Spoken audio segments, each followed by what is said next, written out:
right now on 5 on Your Side at 10. Set to strike. Teamster members at Anheuser-Busch vote to picket the demands they say the brewery won't meet. If we don't have a contract by February 29th, we will not be working on March 1st. Unexpected closure. Dozens of nursing home residents evacuated a day after nurses walk off the job. Tonight, 5 on Your Side, getting answers. Well, it's a pretty impressive looking storm system. It's been the reason we've had rain just about all day long, but impressive rainfall totals we did not have when this finally exits and what's in store for the rest of the weekend. We want to thank you for joining us at 10. I'm Brent Solomon. A cold and damp day across the bi-state, but the rain is pushing out now. Let's send it over to meteorologist Gary Frank with their weather first forecast. Hey there, Gary. Yeah, good evening, Brent. We had kind of a rainy day off and on, and it didn't rain all that hard, but it was just the amount of time that it rained, right? We started off with a wet pavement this morning, and then we kind of cleared out, and then another little burst here and there.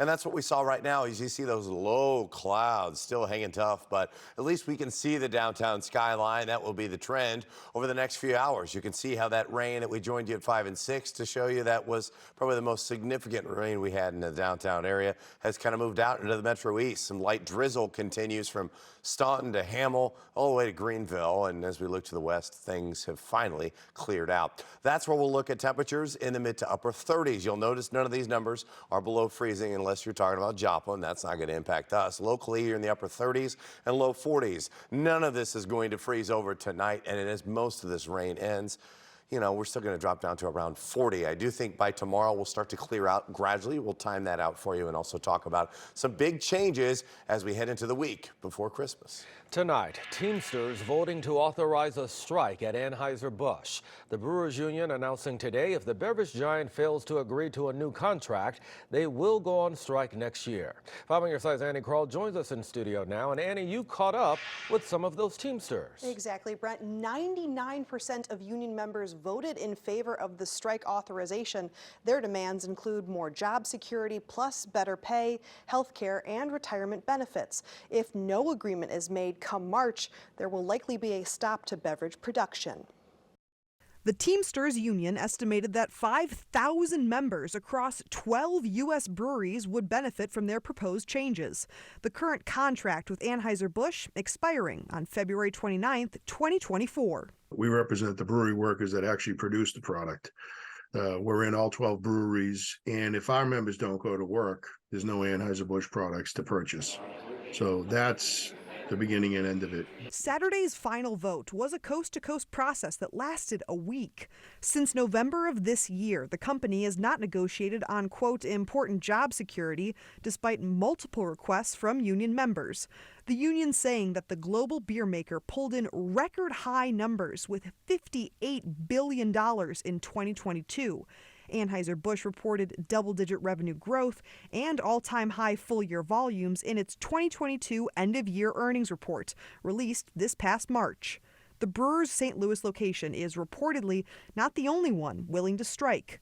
Union members in California, Texas, and Florida may also join the picket lines. Dr. Bonnie Wilson, an associate professor of economics at SLU, said that with a relatively strong labor market, quote, workers have options.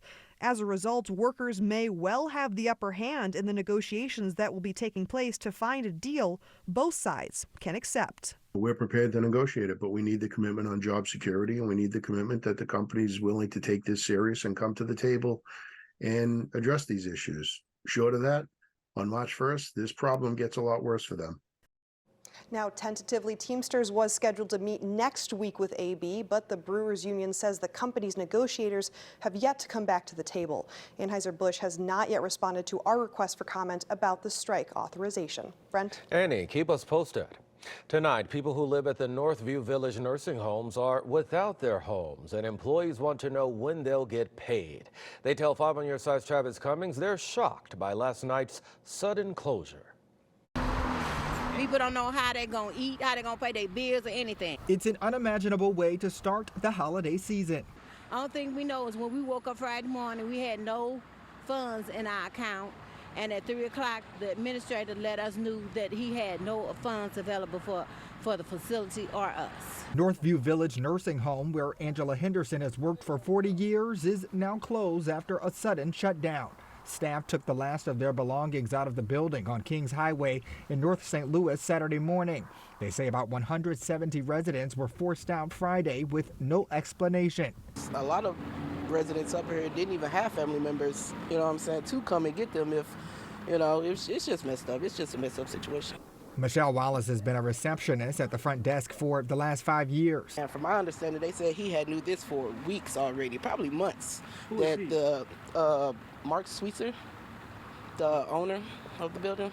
We tried to reach the administrator by phone, sent an email, even walked in, but to no avail. Staff say he wasn't even there last night. We did get our hands on a statement this afternoon sent internally to employees by Healthcare Accounting Services. It reads in part, due to the timing of this facility's collections, it was the responsibility of the partners to fund the payroll. Despite the statement from the accounting services, it is not clear if the owner will hold up his end of the bargain. As for these residents and staff members, the future is unknown. New job. That's all. That's all I can do is just pick up and just move on. I mean, as long as all the residents got out, so that's good. Oh, I just don't know. I'm just going to pull on God. That's all I can do. Travis Cummings, 5 on your side. The Department of Health and Senior Services regulates that nursing home. A spokesperson says they are in touch with administrators there. Their regional team worked through the night and early morning to get the residents relocated. Right now, police are looking for an SUV wanted in a deadly hit-and-run in South St. Louis. Police say a silver SUV struck a man while he was crossing the road by the Quick Trip at Gravois and Nebraska Avenue. That was just before 6 last night. Well, the car left the scene. The victim was taken to the hospital, and that's where he died. He has not been identified. Tonight, 2 people are recovering after a serious crash in North City. It happened around 10 this morning on North Market Street near North Grand. One car crashed into a pest control building, and a driver had to be rescued out. While both cars had serious damage, both drivers walked away with only minor injuries. An overturned semi causing delays this morning on I-255 in South County. Missouri Highway Patrol says it happened around 8 this morning near Coke Road. A crash report says the trucker drove off the right side of the road, returned, and then overturned and hit a concrete wall. The report also says the driver has serious injuries.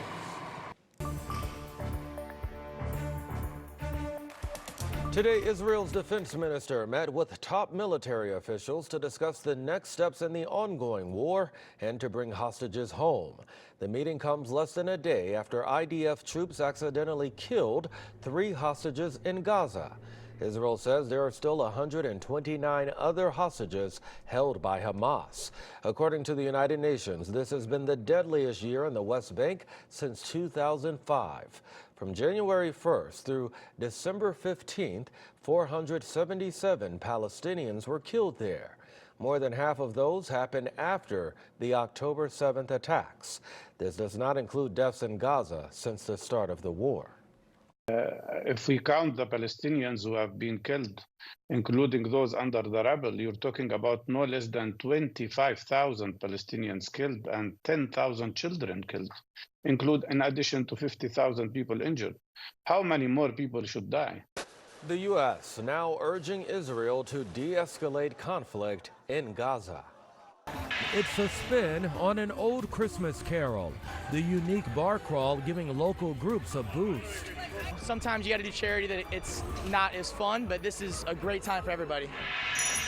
'Tis the season to give. As your mail carrier delivers letters and packages, we verify the best way you can show your appreciation. Now that the rain's finally settling out, we'll track the back edge of it overnight, talk about what's in store for Sunday, and when the one day this week is very cold. Earlier today, crews laid hundreds of wreaths on graves at Jefferson Barracks National Cemetery. This is part of Wreaths Across America, honoring fallen soldiers from the Revolutionary War to present day.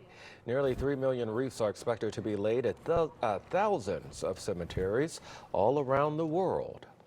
Well, today, 31 bars in the St. Louis area joining forces for a charity event drawing hundreds of people to bars across the city. It's called 12 Bars of Charity. It's an annual bar crawl for a good cause. There are 8 highlighted charities this year.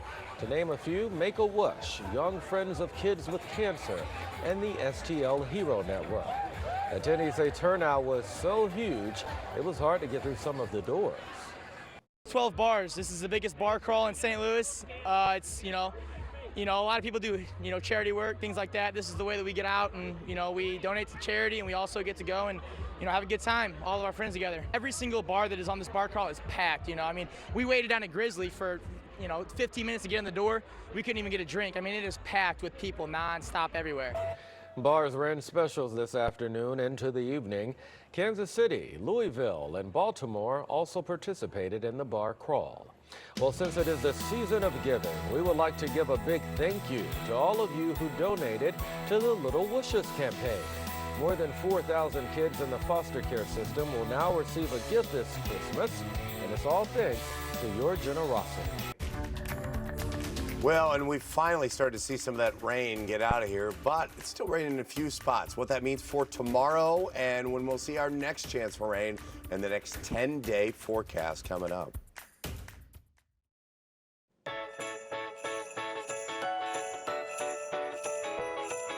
Well, the holidays are approaching, and for many people, that means showing appreciation. Brandon Lewis from our National Verify team looks into whether mail carriers can accept your gifts. About 1 in 3 Americans gets a gift for their letter carrier around the holidays. But Verify viewer Rod emailed us to ask if carriers are legally allowed to accept them. So Rod, let's verify. Our sources are the U.S. Postal Service and the Office of Government Ethics. The federal government has strict rules about gifts from customers. The USPS says carriers can only accept gifts worth $20 or less. They can't accept cash or gift cards that can be used as cash, like those issued by banks, but store or restaurant gift cards are okay. Office of Government Ethics guidelines say modest amounts of food, like offering a coffee and donut, don't count towards the limit. So, yes, letter carriers are legally allowed to accept gifts if it's under $20 and not cash. With your Verify, I'm Brandon Lewis. We always welcome your Verify ideas. Just email us at verify@ksdk.com. With 9 days until Christmas, get ready for the holiday travel rush. AAA expecting more than 39 million passengers over a 14-day period, nearly 3 million a day. The FAA says the national peak will be on December 21st, with nearly 50,000 flights in a single day. 104 million people expecting to hit the roads nationwide, with the heaviest traffic on the 23rd and the 26th. One of the reasons so many people are traveling, it is more affordable this year. Airfare is down 12% from where we saw it last year, as well as gas prices are down quite considerably from 2022. Gas prices are under $3 a gallon in more than 20 states. Right now, the lowest price for gas in our area is $2.33 a gallon. That's at the Costco in St. Peters. Across the river in St. Clair County, you can get a gallon for $2.91. That's at the O'Fallon Sam's Club. Well, tonight, the Recplex North Rink in St. Peters turned into a winter wonderland on ice. Featuring festive holiday characters, the original show meant to showcase the skills of skaters. If you missed the performances tonight, there will be another tomorrow afternoon at 2 o'clock. Tickets are $9.50 for adults and $7.50 for kids and seniors. If you're looking for more holiday events in your neighborhood, text the word holiday to 314-425-5355. We'll send you a link. Time now for your Weather First forecast. Meteorologist Gary Frank joining us now with a closer look. Gary.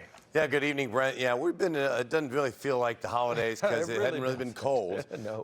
That's kind of a common theme around here of recent, the last couple of years, last couple of months. We've got about one cold day that I've got for you between now and Christmas, and that's it. It's just going to be not feeling like the end of December as we continue to look at where that rain was. Now, the rain was in kind of two parts. We started off this morning with wet pavement. You woke up 8, 9, 10 o'clock, you're there, but then we had that second little push at 5 or 6 o'clock and gave us another 1/10 of an inch or so. Most of us got 1/3 of an inch or less. There were some spots in central Illinois that got closer to about 1/2 an inch, but at least we can see the arch now. It hasn't dropped all that much since we saw you 5 or 6 o'clock. Temps at 44. It feels like 36 though. We've now seen the west wind up to 20 miles an hour. That's a big deal now from everybody leaving the Blues game. Walk around those bars. It's quite an eclectic mix of people walking around downtown. There's no doubt about that. But I'll tell you what, our normal high is 44, and that's where we sit right now at 10:19. So that's what we're really going to notice officially about 1/4 of an inch at Lambert. You'll see that rain and any sprinkles are pretty much pushing out of here by about 1 or 2 o'clock in the morning. Then we're done. Tonight, showers are ending. Temps drop into only around 40. We have that west breeze that holds steady. But our average temp so far right now is 45.9, and that's why I say it's the 10th warmest all time this far into December, first half of the month, and I think that number is going to continue to go up. I will alert you for one day that's going to be cold. It's going to be Monday. We're going to see that wind that I just mentioned as well, more of a northwest direction, and it's not going to warm up all that much. We've got a significant push of colder air that's going to sit here in the Great Lakes, a pretty impressive nor'easter, and there's high pressure that's sitting in the four corners. We're sandwiched in between those, a pretty good pressure gradient. That's why our wind is up, but then we're going to warm back up and switch to more of a zonal west to east flow that we've seen for most of this month. That keeps our temps pretty level, but this time as we head into Christmas, we're not talking about snow. There's no white Christmas at all. I can tell you there's less than a 1% chance. I will say our rain chances are increasing. Yes, rain on Christmas. That will add to helping our drought, which is still pretty significant. So for the next 7 days, we get pretty warm, and then you notch another 3 and we go into Christmas. That's where you go from 39 with a cold wind that makes it feel like it's in the 20s, 44 on Tuesday, that's normal, and then we're 10 degrees above normal by Wednesday, Thursday, Friday, all the way through the weekend, Christmas and beyond. I do think that New Year's Eve is going to be colder for an eclectic mix of people walking around downtown here, which I'm sure you guys saw out and about. Always fun. But it's not going to be a white Christmas, a warm Christmas. All right. Well, we'll take it. We've got Corey standing by with sports. It was a crazy night in the St. Louis sports world. We had boos turn to cheers at Enterprise Center and one of the most insane endings to a college basketball game I've ever seen. If you want to stick around, sports is up next. The Sports Desk is sponsored by Jim Butler Chevrolet, the Midwest's #1 Chevy dealer 10 years running. When you fire a coach, you expect your team to respond with a spark. You don't know if it's going to last a game, a week, or if you're lucky, the rest of the season. The Blues tried to keep their spark going into Game 2 without Craig Berube as division rival Dallas came to town. Cool story tonight, that's Joey O'Brien. He went to CBC. His family owns Obie Clark's in Brentwood. He was the Stars' emergency backup goalie tonight. What a day for the local kid. Blues down 2-0 to start, but they respond. Kyra Desad, he sends it home 2-1. Then you love to see this. Kyra on the breakaway, and it's money. Enterprise Center goes crazy for the guy they booed last game. It's a tie game against Dallas. Second period, off the rebound, Kevin Hayes stays hot. That's a goal. The Blues up 3-2. Third period, Blues give up the lead. Evgeny Dodonov tips one past Binnington. Tie game, and it went to overtime. 37 seconds into overtime, Kyra drives the net. It's sitting there for Colton Parayko, and he drives it home. Blues win 4-3. Jordan Kyra is the first star of the game and gets all the love from the Enterprise Center crowd. Yeah, it was awesome. I mean, you know, anytime the fans rally behind you, it's unbelievable, right? So, yeah, I really felt the love today for sure. You look at our division, it's a hard division. The points are tough to come by, and especially division games. So there's no nights off, and obviously where we are, we know that we got to make sure we take care of every game we can. I know Blues fans will love to see this guy lace up his skates and jump into that defense. Hockey Hall of Famer Chris Pronger was signing bottles of his Journey whiskey today at Schnucks. Pronger saw it all in his NHL career, including a number of coaching changes. He even played with and against interim head coach Drew Bannister. Here's Pronger's assessment of the current Blues situation. I've played against Drew back in our junior days, and a long time ago, played together on a couple different teams as well. But he's a great guy, good coach. I'm sure he will do an excellent job. And you know, you feel for Chief. It's a part of the business. Coaches are hired to be fired, so you know, he'll land at his feet somewhere as well. Injuries, NCAA waiver issues, you name it. SLU basketball has had to deal with it so far this year. Tonight they got a big reinforcement and an all-time classic of a finish against Louisiana Tech. There's the reinforcement, 6'9" Georgetown transfer, Ezeworo, or Bradley Ezeworo, that is. He's finally cleared to play, and play he did. First Gibson Jimerson, he had 23 and is now top 10 in SLU scoring history.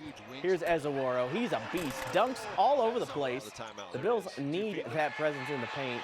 Ezeworo had 17 in his debut. But the ending of this one was nuts. SLU down 6, TJ Hargrove takes over with 30 seconds left. Dunk and 1, down 3. Tough layup, down 2. Insane 3, tie game, and then the best of them all. A buzzer-beating 3 to win the game 75-74. Hargrove scored 11 points in the last 28 seconds of the game, and we found one very special and very excited fan in the crowd after this win.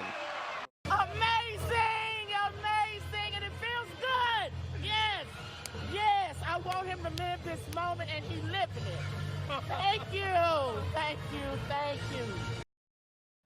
Weird moment in today's Lindenwood versus IUPUI game that's going viral. Some guy tried to check into the game wearing a full LeBron James Miami Heat uniform. He made it all the way to the scorer's table before getting kicked out. On the court, Lindenwood got the road win to move to 5-6 on the season. What a night at Chaffetz Arena. You love that passion from Mom, too. Oh, yeah. She's the proudest one in the building. Yeah, you got to be proud. I mean, of all the people to talk to, Mom is Truly insane night, too. I've never seen anything like that before. Yeah, but how about that Miami Heat uniform? It was pretty easy to tell he wasn't supposed to be there. Yeah. Very good, Corey. Thank you, my friend. Gary, take it away. Well, if you're looking for a white Christmas, I'm going to go ahead and cancel that. And that's a very Grinch move early on, but it's a warm Christmas, and we may be dealing with some rain here leading up to the week. So we'll see how that impacts our travel as a whole, but we certainly don't see anything cold. But I can tell you, enjoy it, because looking ahead after that, that's when I think it gets cold the final week of the year. So we'll enjoy it while we can. Maybe a white New Year. Maybe colder, though. Cross your fingers. Have a good night.